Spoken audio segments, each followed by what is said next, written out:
It's probably a bad sign that I literally forgot that Quan was a character until I sat down for this review and went, oh yeah, she wasn't in this episode. Hello interwebs and welcome to my review of Halo, the series, episode 6, Solace.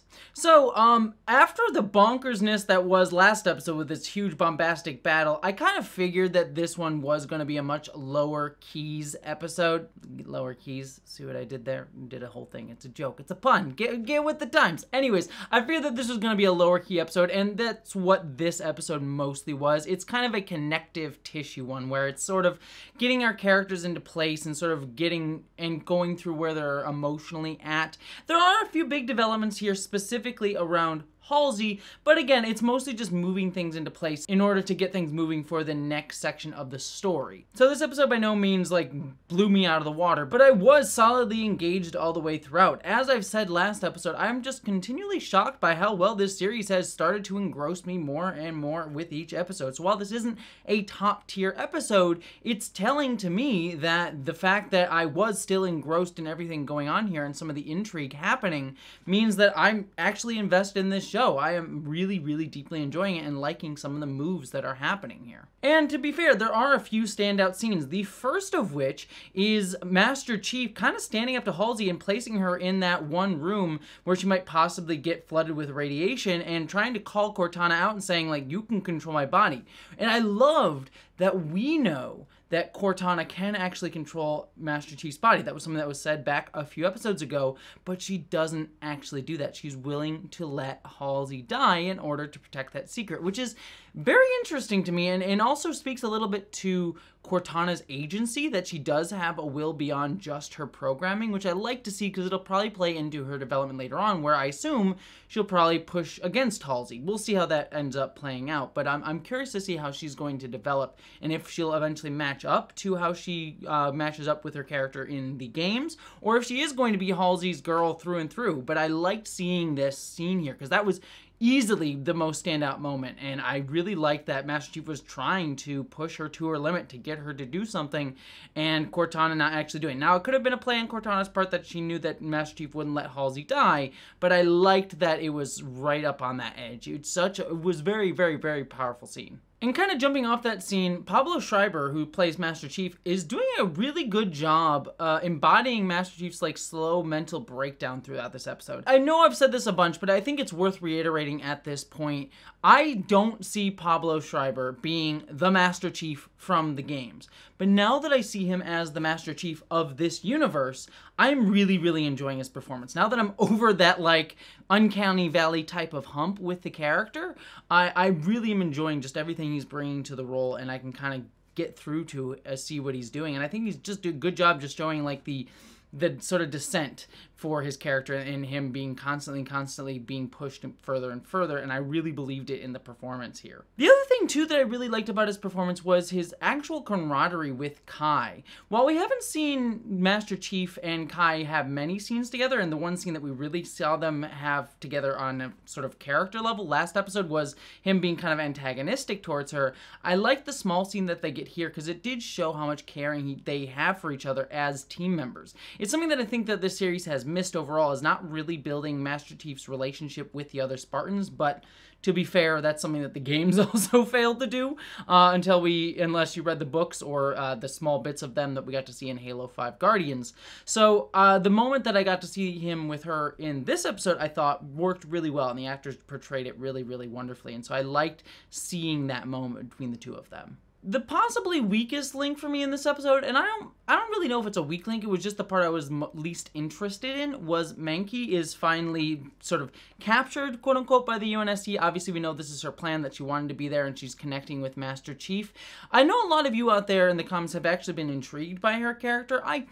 I have been less interested in her character overall, but to be fair, this is the episode that I was most interested in her because there did feel like to be a bit of sincerity to her words. We obviously know she's still a Covenant girl through and through, but she does play the, like, oh, the Covenant took me as a young kid. Like, she plays that really well and very matter of fact, because I've seen that performance done in other shows and movies where it's like, oh, they're actually a double agent, and you always get a little bit of hint of, like, their lies protruding into the performance performance, especially when they're alone with the character they're there to ostensibly meet with.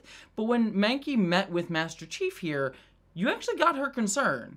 And I didn't necessarily get that underlying, like, I'm actually working for the government and trying to persuade you sort of feel. And I was like, huh. I just really liked how she chose to play it almost very straightforward. It was an interesting choice by the actor.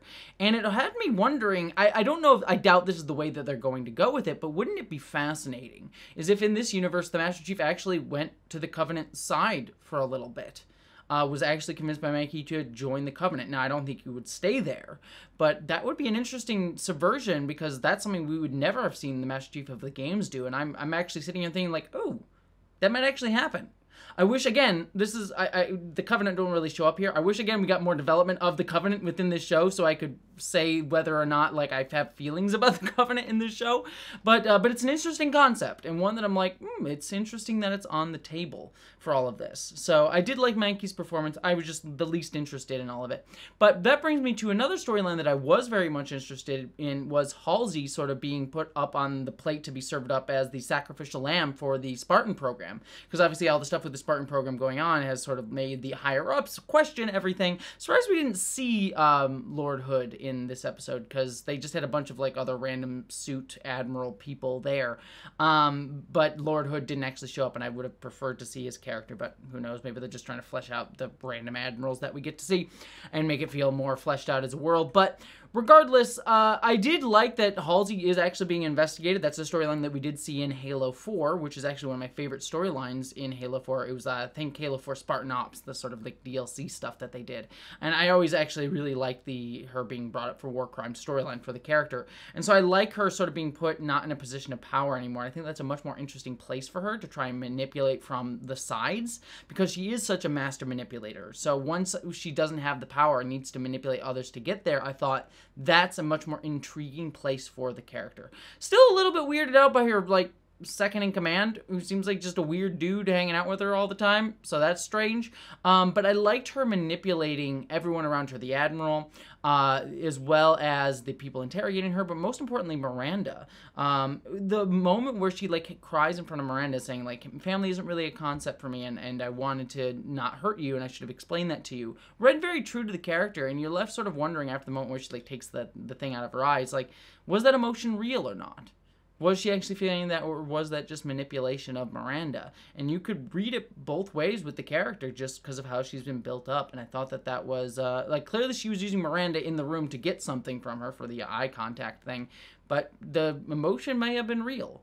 So it's interesting to see that, again, ambiguousness with her character that I really enjoyed. But then we also get Cortana going to work for Halsey and helping her get to see things as Master Chief goes and touches the artifact, which lets us see Halo for the first time, like actually Halo. Very CGI environment, so hopefully when we actually get to see Halo proper within the show, they'll do something a little bit better than that, like, bland green grass CGI environment that they showed us. But it was cool to be like, haha, finally, Halo! So that was really, really cool. But obviously there's a connection between the two of them, Mankey and Master Chief, through their DNA strands, things like that. So that was really also cool to see. My only concern on that front was, I hope, it's already too late, but the fact that they are chosen one-ifying Master Chief a lot is a little bit something that I always kind of balk at when you see it in these stories, because in Halo, the game series, any human could activate this technology. They could activate Forerunner technology themselves. And so in this show, to make it just Master Chief and Mankey who can do that, and then add on top of the fact that Master Chief is also the lead Spartan, the head Spartan, and got all these, like, added things into him, there's just a lot of, like, added layers of, like, chosen one-ifying and extra specialifying his character, that he just has these unique circumstances that I was a bit like, I don't love that, because it relies a lot on coincidence. But that being said, I am liking the direction overall. And I should say, like I mentioned at the beginning of this review, there was no Quan in this episode, and honestly, didn't miss her for a second.